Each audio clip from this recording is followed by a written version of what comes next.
大波妹子野外生存的实在是太刺激了，不仅是捕获到了极品豪猪，吃上了炭火烤豪猪肉，而且还敢独自在野外来上一场露天的泡澡，也不怕遇见色狼啊！而且还带上狗子抄了竹鼠的老巢，直接让2斤半的竹鼠少走了半辈子的弯路，成为了一半芭蕉树新炖竹鼠，以及一半秘制酱料烤竹鼠。再看看妹子打造出来的这个竹箭陷阱，那真是炸裂啊！这玩意别说是野猪了，我看就是老虎来到这里那是都被嘎2颗腰子才能走出去。当然，美味的九转皮皮鳝那也是少走了半辈子的弯路，因为遇见大美的他们，当场就成为了鳝鱼段，直接杀青了。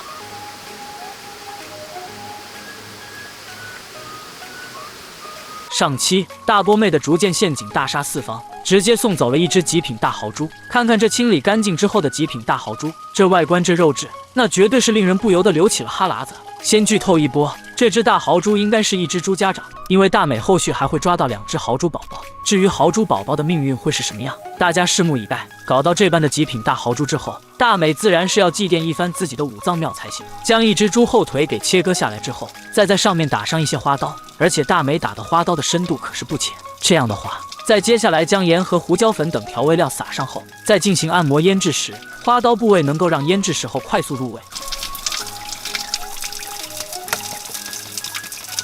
这般大小的豪猪，它的猪肝自然是得留下来的，尤其是里面还有2颗猪腰子，妥妥的补肾套餐。而且猪肝和猪腰子的营养可是极其丰富的，这要是在我们这儿，那必须是搞成一道干腰合炒才行，还得是泡椒味的才够味。不过大美在野外条件有限，于是乎她便将猪肝和猪腰子切成小块，再将它们串成了几大串的肉串，准备搞成烤串吃。再将炭火清理一番，让木炭部分作为热量的主力热源之后，大美又将猪腿给夹在了竹片之上，最后便将豪猪后腿肉和猪腰子猪肝烤串放在了炭火之上，小火烧烤了起来。距离火源近的位置进行烤串，上方较远的位置进行熏豪猪肉。毕竟熏肉需要慢慢的熏烤，而烤肉的话则是需要快一些。为了受热均匀，大美还得不时的翻着烤肉，下方的烤肉也在大美慢慢的翻转之中越发的诱人了起来，散发出大量的肉香。在烤肉的间隙时间里，大美也是没有浪费，而是拿出来了收集到的比较大颗的豪猪尖刺。因为豪猪尖刺中段是空心的，将它们一一的处理干净之后，便可以直接装在了竹签之上。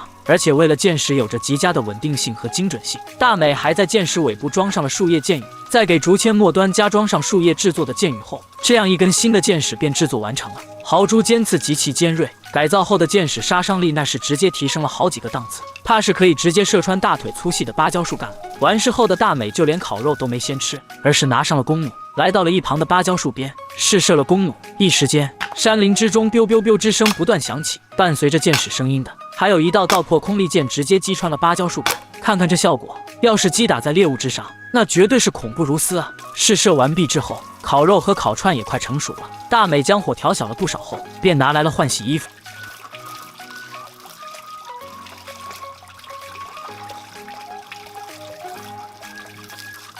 为了迎接这一顿极品大餐的到来，大美决定先美美的洗了一个凉水澡，让自己无比的凉爽，再好好的享受这场饕餮盛宴。洗完澡换好衣物之后，此时的烤肉已经烤到了最佳状态，大美便将烤猪后腿肉以及烤猪腰和猪肝直接给拿了上来，放置在桌子上的芭蕉叶之中。别看猪后腿烤的看起来有些黑乎乎的样子，但是里面的猪肉可以说是汁水满满，肉香浓郁无比，那叫一个香气扑人。一口咬下去之后，口腔之中便爆发出了浓郁的肉香，实在是令大美难以自拔呀。别说是大美了，就连一旁的狗子那都是吃的露出了微笑，属实是老奶奶钻被窝给爷整笑了。就这般看着远处的自然风景，吃着桌上的极品烤肉，大美吃一块，又给狗子吃一块，桌面上的烤肉便慢慢的缩小着。看到这里，我不得不感慨，要是每日都是这般的慢节奏生活以及享受，那该多好啊！去特么的加班加点，去特么的复杂人际关系，生活的本质应该是自由与幸福才对，不是吗？在美美的过了一夜之后，一大早的大美便起来了，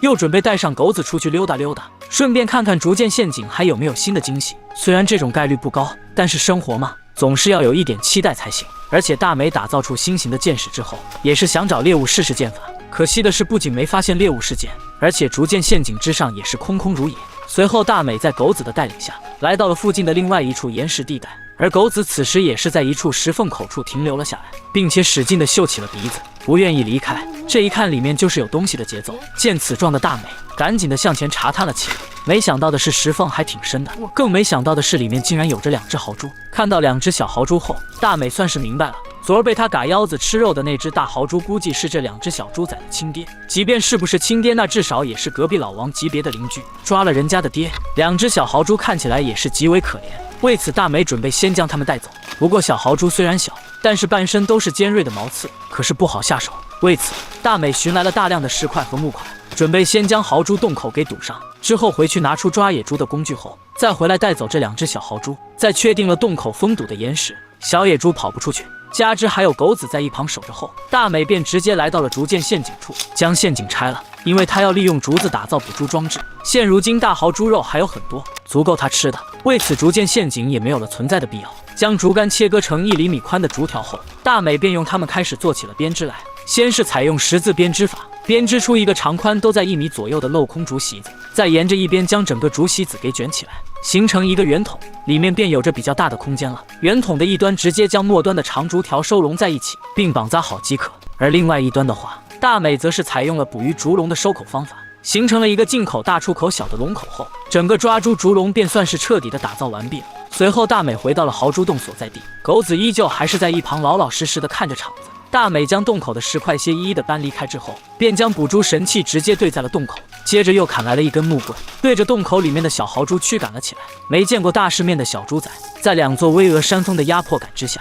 当即就老老实实的进入到了竹笼中。见此状的大美也不着急，小心的将竹笼取出来之后，又将笼口的竹条全部倒着拉了出来，最后再和捕猪竹笼末端一般，将笼口直接给绑扎在一起。接下来便可以将小豪猪带回了营地，直接放在了桌子上，让小豪猪和他们的猪爸爸隔空相望，送他们猪爸爸走最后一程。当然，这般的小豪猪一来是个头太小，二来是大豪猪的肉还有很多，即便是要吃，那也是要养大了一些再吃才划算。为此，大美特意的在庇护所一侧整理出了一块场地，并且砍来了不少的竹子，准备先给小豪猪打造一个猪圈，先养起来再说，养肥了再吃。小豪猪的个头不大，因此猪圈的牢固性不需要很强，直接采用切割好的竹子进行打造即可。大美先在所有的竹片两端分别砍出了2个大洞，接着利用4根竹片作为基础，分别在重合后的4个洞内直接打下4根木棒作为立柱，木根则是需要夯入泥土深处才行。最后便可以将剩余的两端带有孔洞的竹片些一一的放置在4根立柱上方，慢慢的叠加上去之后，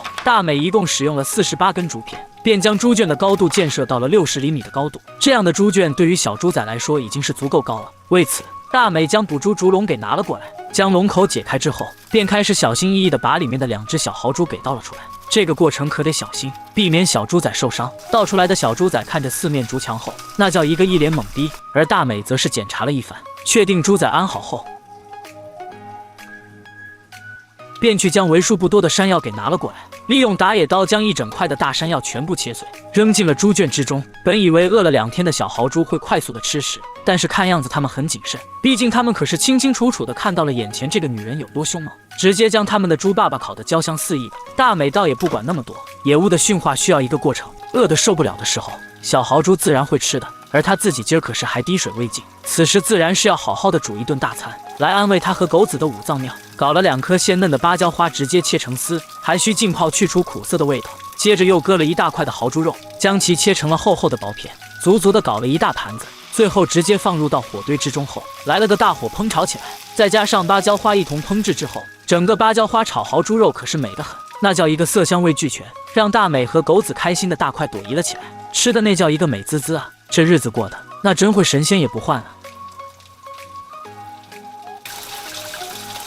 夜间的时候，为了防止豪猪发生意外，大美还特意的前去查看了一番。看着猪圈内所有的山药都被吃光之后，2只猪仔的状态也是很不错。这下大美便放心了，赶紧再回到庇护所美美的睡上一觉。就这般美滋滋的过了2日后，此时剩下的豪猪肉也是熏烤到了最佳状态。由于2只小豪猪的出现，为此大美决定提前结束这一次野外生存，先将小豪猪带回家去再说。于是乎，大美先是寻来了几张宽大的芭蕉树叶，将豪猪肉直接给包了起来，接着又利用捕猪竹笼将2只小豪猪给装了进去，以便于将它们带回家中。所有的东西都整理好之后，大美便利用泉水将火堆给熄灭了，毕竟万一引发山火的话，那可是要牢底坐穿的。将豪猪肉和小豪猪利用竹竿分别挑在肩膀2侧之后，大美这下便可以放心些的提着小豪猪回家了。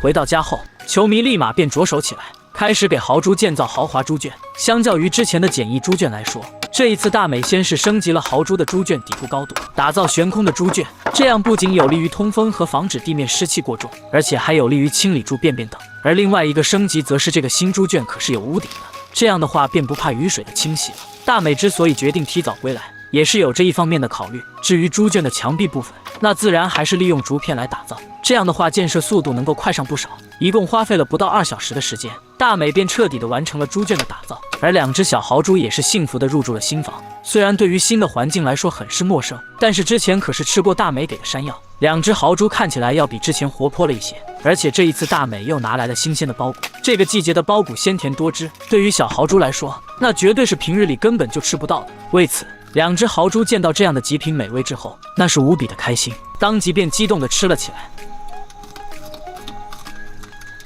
这下大美也就放心了，可以制作自己和狗子的晚餐了。晚餐不出意外的是没出意外，那自然是要继续吃极品豪猪肉的，当然自己的蔬菜可是不能少。大美直接搞了一锅香菜炒豪猪肉，那叫一个香上加香啊！看看这炒菜的色泽，属实是看一眼都是满满的食欲，再加上软糯香甜的大米饭，这样的配置下，不干个3碗米饭都是对豪猪肉的不尊敬啊！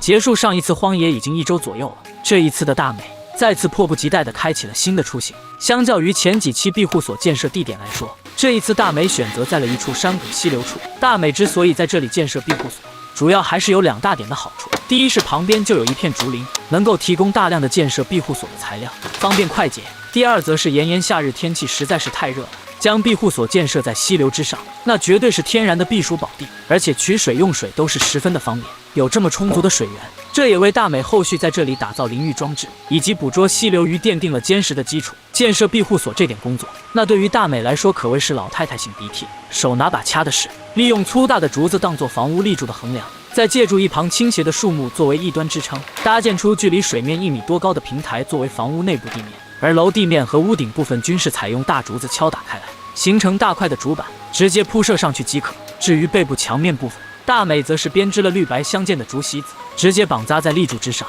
侧面和正前面的墙面部分，大美采用的是长短一致的小竹子由下而上的绑扎上去。当然，至于门洞和窗洞部分，自然是要预留出来了。整个房屋的建设可是花费了大美不少的时间，好在建造出来的房屋足够漂亮。对于大美来说，衣食住行此时主要就剩下食了。想要吃好的话，那就少不了火源，而且拥有火源不仅可以烧水做饭，还能吓退野兽。为此，大美寻来了大量的石块围成炉子，石块内部则是填充了厚厚的黄泥土，这样在燃烧起火堆的时候，便不会将竹子材料的落地面给烧坏。接下来忙碌了一天的裘师傅，拿出来了一大块的猪排，直接放在火堆上烤了起来。建造房屋可是耗费了大美不少的卡哇伊，这一大块的烤肉正好可以让大美得到极大的能量补充。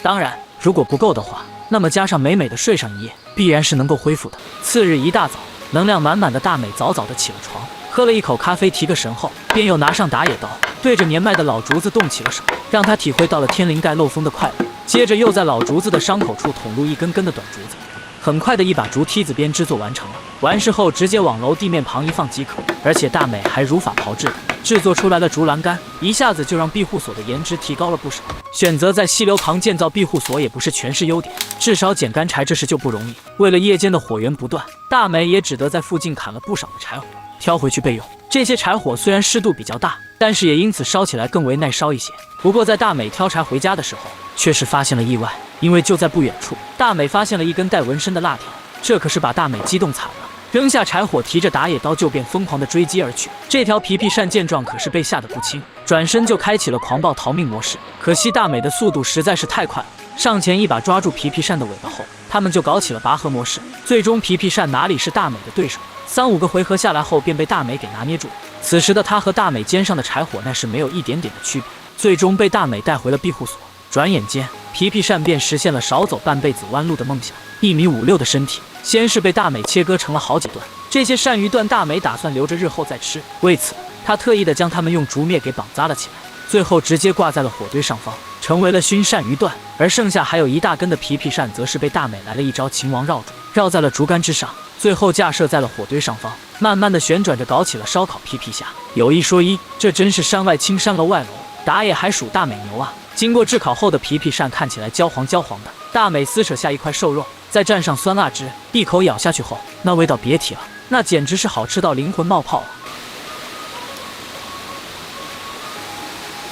吃完饭之后，大美一边熏烤着皮皮鳝，一边烧了些热水，正想打个盹时，周围竟然出现了野兽的叫声。于是乎，大美立马带上打野刀和绳索，在附近搜查了起来。一番搜查之下，大美还真的有了新的发现，一棵不小的芭蕉树竟然被啃食掉了不少的部位，而且看着啃食的状况，怕是野物不会是一只小家伙。见此状的大美也是不敢大意，当即就砍来了不少的竹子，准备制作一个打野陷阱。这样一来，既可以保护自己，要是抓到野物的话，那么还能够美美的吃上好多天。想要拿下野物，那么必然是要打造出尖锐的武器了。大美依旧还是采用竹剑模型，将大竹筒直接砍出2根尖锐的竹剑，以此来击杀野物，同时利用打野刀削尖2根木棒，并且将它们狠狠地击打在泥土之中，以此来作为固定长竹竿的支柱。再将长竹竿一段绑扎在立柱上，一段直接扣住立柱后，大美又拿来了另外的一根长竹竿，并且将打造出了的几组竹剑陷阱直接绑在长竹竿末端。这一部分的竹剑便是大美整个陷阱的杀伤力部分。不过想要拥有着足够的推动力，那么就必须让长竹竿在弯曲范围内达到最大弯曲程度。这个过程大美必须慢慢的调试，因为一不小心用力过大的话，竹子就会出现破裂的状况，就像是这一次一样，竹子没有承受得下力道，直接坏了。不过这对于大美来说倒也没啥，毕竟刚才的那般力度都承受不了，那么也难以提供足够的推动力，那必然是很难击杀大型野兽的。鉴于这个原因，大美决定不采用竹子了，因为附近的竹子都是这种竹子，而是采用韧性更佳的长木棍作为动力源，将其一段固定在立柱上，并且末端卡在了石壁之上后，大美又找来了3组挺长差不多1尺多的竹剑装置，细心的把它们一一固定在木棒的头上。为了更牢固，他还用了结实的树藤，紧紧的把这些竹剑装置绑在木棒上，这样就算真打中野猪，也不用担心竹剑会散架了。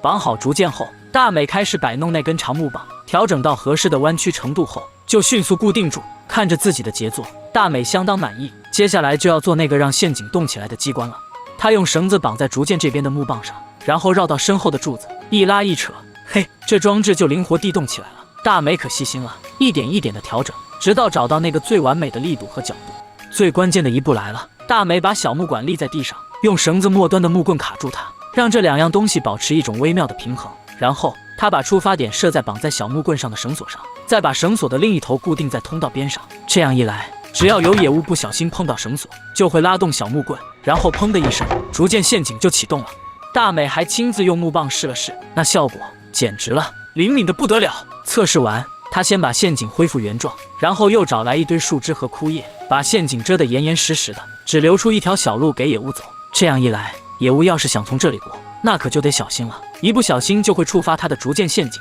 除非他们能像大美那样用长腿轻松跨过那条红线。现在呀，咱们就坐等大美的好消息吧，看看这次他能逮到啥好东西。